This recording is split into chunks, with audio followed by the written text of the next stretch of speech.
اب ہم حضرت زکریا علیہ السلام اور حضرت یحییٰ علیہ السلام کے واقعات بیان کرتے ہیں۔ وقت گزرتا گیا اور حضرت ابراہیم اور حضرت یعقوب علیہ السلام کی نسل میں کچھ لوگ پیدا ہوئے جنہیں اہل عمران کے نام سے یاد کیا جاتا ہے۔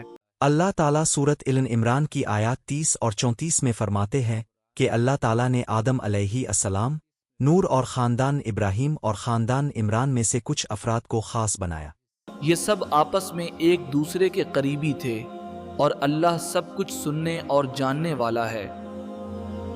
اہل عمران میں حضرت زکریا علیہ السلام کی بیوی اور حضرت مریم علیہ السلام کی والدہ حضرت ایلیہ تھیں۔ حضرت زکریا علیہ السلام حضرت مریم علیہ السلام کے ماموں تھے، یوں یہ خاندان آپس میں جڑا ہوا تھا۔ سب سے پہلے حضرت مریم علیہ السلام کی پیدائش کا واقعہ ہوا۔ حضرت زکریا علیہ السلام ایک نیک آدمی تھے اور ان کی عمر 100 سال سے زیادہ ہو چکی تھی۔ اللہ تعالیٰ نے ان کے حالات اور خلوص کو جانتے ہوئے خاص کرم فرمایا۔ انہوں نے اپنی زندگی اللہ کی عبادت اور خدمت میں گزاری۔ یہ خاندان اہل ایمان اور تقوی کا مثال بن گیا۔ اللہ تعالیٰ نے ان کے احوال اور خلوص کو جانتے ہوئے خاص کرم فرمایا۔ حضرت یحییٰ علیہ السلام اللہ تعالی کے جلیل القدر اور برگزیدہ نبی تھے، جن کی پیدائش خود اللہ کی قدرت کی ایک عظیم نشانی تھی۔ آپ حضرت زکریا علیہ السلام کے بیٹے تھے۔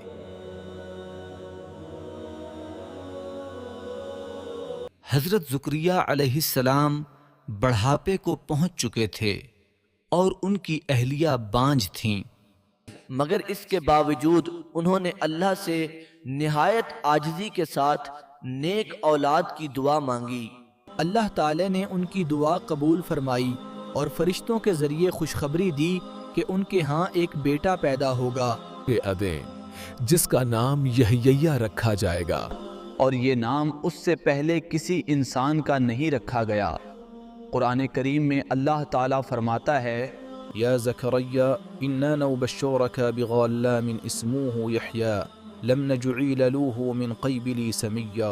اے زکریا، تمہیں ایک لڑکے کی خوشخبری دیتے ہیں جس کا نام یحییٰ ہوگا، اس نام کا کوئی شخص ہم نے اس سے پہلے نہیں بنایا۔ حضرت زکریا علیہ السلام اور حضرت یحییٰ علیہ السلام کے واقعات اس عظیم خاندان کی نشانیاں ہیں۔ حضرت یحییٰ علیہ السلام بچپن ہی سے غیر معمولی صفات کے حامل تھے۔ اللہ تعالی نے انہیں کم عمری میں ہی عقل، دانائی اور حکمت عطا فرما دی۔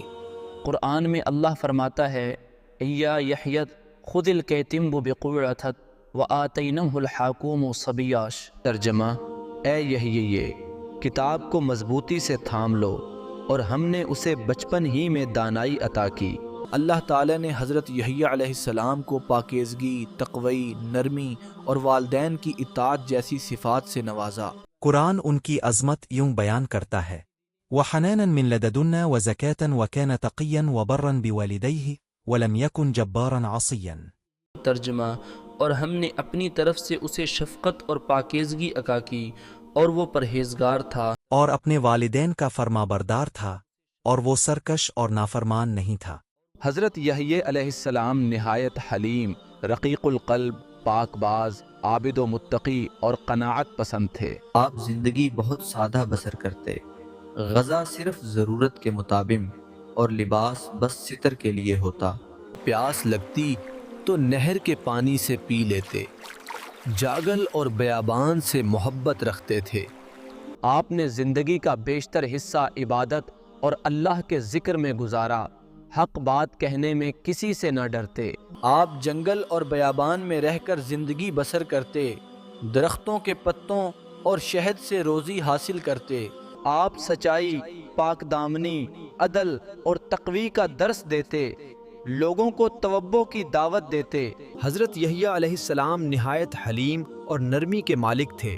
والدین کی اطاعت اور شرم و حیا کی مکمل مثال۔ جب حضرت یحییٰ علیہ السلام جوان ہوئے تو اللہ تعالی نے انہیں بنی اسرائیل کی طرف نبی بنا کر بھیجا۔ جب حضرت یحییٰ علیہ السلام جوان ہوئے تو اللہ تعالی نے انہیں بنی اسرائیل کی طرف نبی بنا کر بھیجا۔ شریعت موسوی میں تحریف کی جا رہی تھی، علماء دنیا کے فائدے کے لیے دین کو بدل رہے تھے اور حکمران طبقہ کھلے عام گناہوں میں مبتلا تھا۔ حضرت یحییٰ علیہ السلام نے نہایت جرات کے ساتھ لوگوں کو توبہ کی دعوت دی، انہیں پاک دامنی، عدل، سچائی اور اللہ کے خوف کا درس دیا، اور واضح الفاظ میں کہا کہ اگر وہ اپنی روش نہ بدلیں گے تو اللہ کا عذاب آ سکتا ہے۔ حضرت یحییٰ علیہ السلام حق بات کہنے میں کسی سے نہیں ڈرتے تھے۔ اس دور کا بادشاہ ہیرودیس ایک ظالم اور بدکار حکمران تھا، جس نے شریعت کے خلاف اپنے بھائی کی بیوی سے نکاح کرنے کا ارادہ کیا، جو اللہ کے قانون میں صریح حرام تھا۔ دربار کے اکثر لوگ خوف یا لالچ میں خاموش رہے، مگر حضرت یحییٰ علیہ السلام نے کھلے عام اعلان کیا کہ یہ نکاح ناجائز اور اللہ کے حکم کے خلاف ہے۔ یہی حق گوئی ان کی آزمائش بن گئی۔ ڈال گیا ہے اس عورت نے جسے یہ نکاح درکار تھا، حضرت یحییٰ علیہ کے خلاف نفرت اور سازشیں شروع کر دیں۔ بادشاہ کو بار بار اکسایا گیا، یہاں تک کہ حضرت علیہ السلام کو قید کر لیا گیا۔ یوں اللہ کے ایک عظیم نبی کو صرف اس لیے قتل کر دیا گیا کہ اس نے حرام کو حرام کہا تھا۔ قید خانے میں بھی آپ اللہ کے ذکر اور عبادت میں مشغول رہے اور حق سے ایک قدم پاچھے نہ ہٹے۔ آخرکار ظلم کی انتہا کرتے ہوئے بادشاہ نے حکم دیا کہ حضرت یحییٰ علیہ السلام کو شہید کر دیا جائے۔ حضرت یحییٰ علیہ السلام کی شہادت کے بعد بنی اسرائیل پر اللہ کا غضب بڑھتا چلا گیا۔ انہوں نے انبیاء کو جھٹلایا، قتل کیا اور گناہوں میں ڈوب گئے۔